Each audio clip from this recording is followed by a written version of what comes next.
Hi everybody, and welcome to another Manor Moment. I'm here today with Dane Martin, a member of our IT team here at Moravian Manor, and we're going to tell you a little bit, I'm going to learn a little bit about something that we have that we can offer to our Moravian Manor community, as well as our Warwick Woodlands community, and then to the Lititz community in general.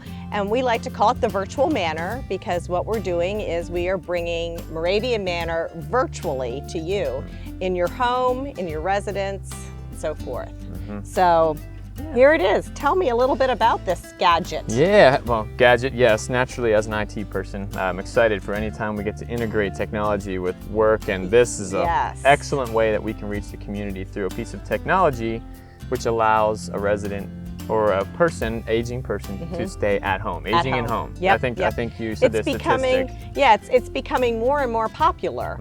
I read a statistic recently where it's something like 65% of all the people over the age of 65 prefer to remain at home. They are not interested in a retirement community or in a continuing care retirement community. They prefer to have some things in place for them to be able to live at home. And I know for myself, I have parents who are in their 80s, and that's their desire. I want to make sure they're safe, and so we're going to talk a little bit about how this can provide a little bit of safety for those folks who do want to live at home. Yeah, definitely. Yeah. So the first component along what you said with the safety side of things is the check-in service. That's right. huge, exactly. Check-in service, if by a certain point of the day that they can set up, they have not checked in, then we call them back. And if that's, if we don't reach them, obviously the natural emergency, you could see how that would escalate then. Right, exactly. So ideally, they answer and then everything's okay. Right. But if not, they forgot to push the button to check in. Exactly. So in the morning, my mom gets up and she just hits that button and she notifies our wellness center staff over here that she has checked in, and then me as her daughter could actually go online and see, oh wow, my mom was up this morning at 10 o'clock in the morning, so I know that things are okay. Exactly. I also know that when she doesn't check in, somebody's going to check in on her. Yes. Yeah. Yes. No, and that's a huge feature, incorporating the family and kind of, especially if they're not in the area. Yes. Having that peace of mind. With that, we like to have our own service folks here who they're able to put in service requests. This is moving on to the next thing. So there's a check-in, there's the ability to put in a request for service right here. You have that button, and it's as simple as clicking that. If you have something custom that you need, you can say it's all verbal. It's a little audio recording. Or there's some preset ones. It's simple, just quick clicks. And then you explain what you have going on, and then our folks who we trust and who are familiar with working with the elderly will come out and assist you. Right. So that's a big benefit, knowing who's coming to your door. Right. So. It looks, the interface itself is very, very user friendly. Yes. So it's apps driven. It's app driven. So if I want to have some grab bars installed in my mom and dad's bathroom, I could request service and complete the work order process. Comes right here to our maintenance department. We have a great person down in that department, Jackie Brendel. She just is so service oriented. So she would be the one receiving that work order, and then she could have somebody come out to the house. It looks like you also have housekeeping services, salon services, and transportation services. So it's pretty much the same types of things that we offer here in our campus would be available to those out in the community. I know you talked about it's our staff that are coming out. It's the people that are trained and coming and working with the senior living community and helping them. We know, looking out for trip hazards, looking out for any other kind of hazards within the house, and help address those as well. That's exactly right. And you said how it's user friendly, it's workable. They're actually the company we're working with is called Status Solutions, who we have for our call bell system. They're very familiar with the needs of the elderly and the alarms and that kind of thing to escalate issues as they become more urgent. Right. So they, as we work with them and as they work with other facilities, that it's a work in progress, something that's already ready to use, but we hope to add more features as we get feedback and as we see how well this works and becomes more popular. Sure.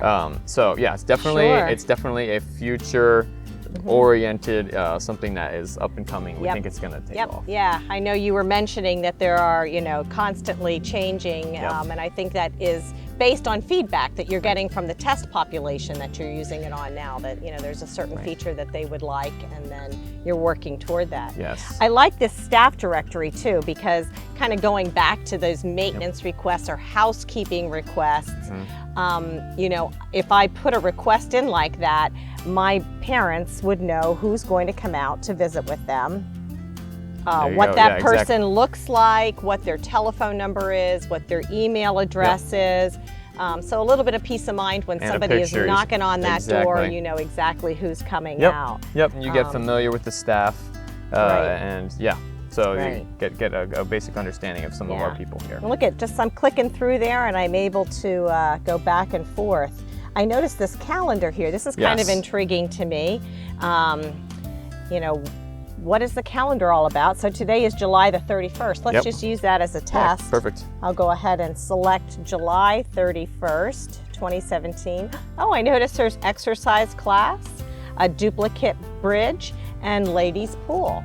So sounds like a good these day. kinds of activities would then be available to people in the community. Right. So my mother loves to play bridge. So it would be kind of a way for me to connect with my mom and say, hey, did you happen to notice that at Moravian Manor today at 1:30 p.m. was a bridge game going on? Why don't you go over and join them? Right. And then follow up with her that evening and say, hey, how was bridge? Yep. How was bridge? That's exactly right.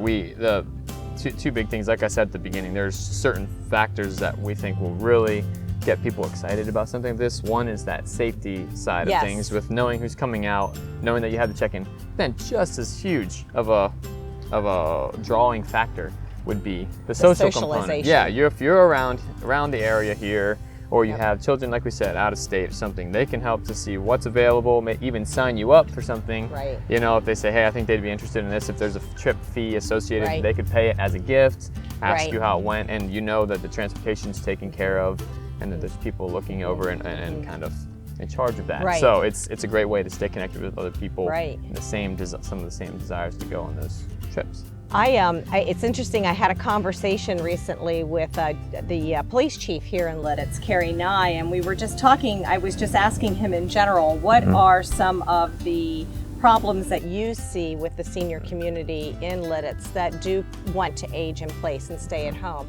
And safety, of course, was a big thing that we talked about. Sure. And then socialization as well, because he said, most of the people tend to isolate themselves.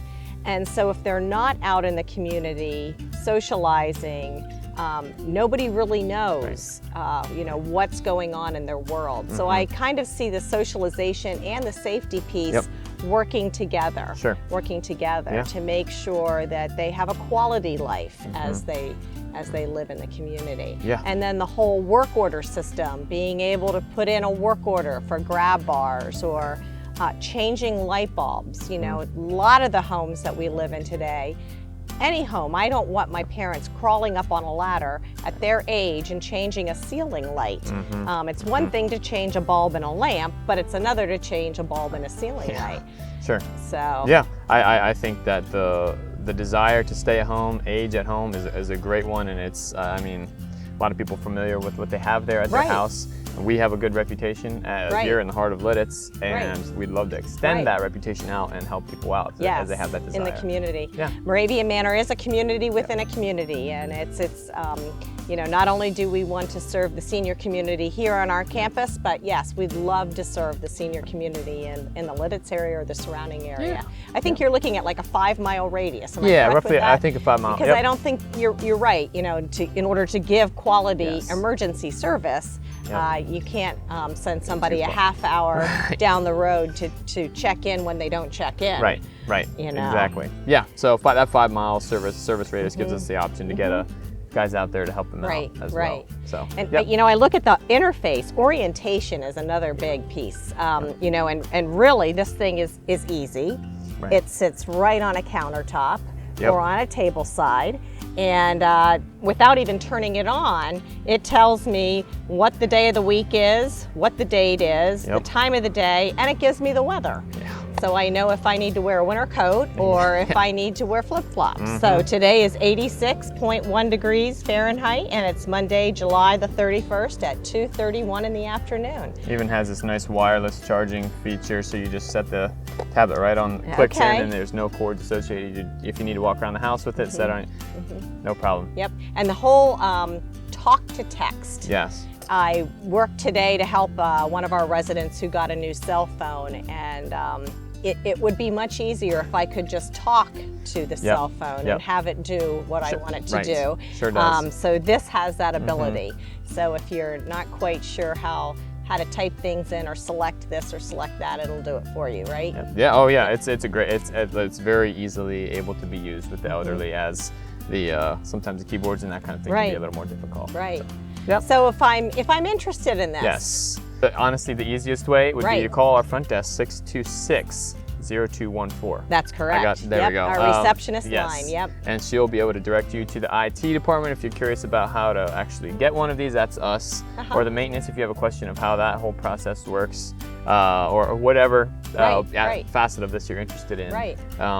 She'll be able to get you to the right person. Oh, great! Because I know right now you're piloting it. You're extending to reach it on our campus as well as the community as a whole. Right.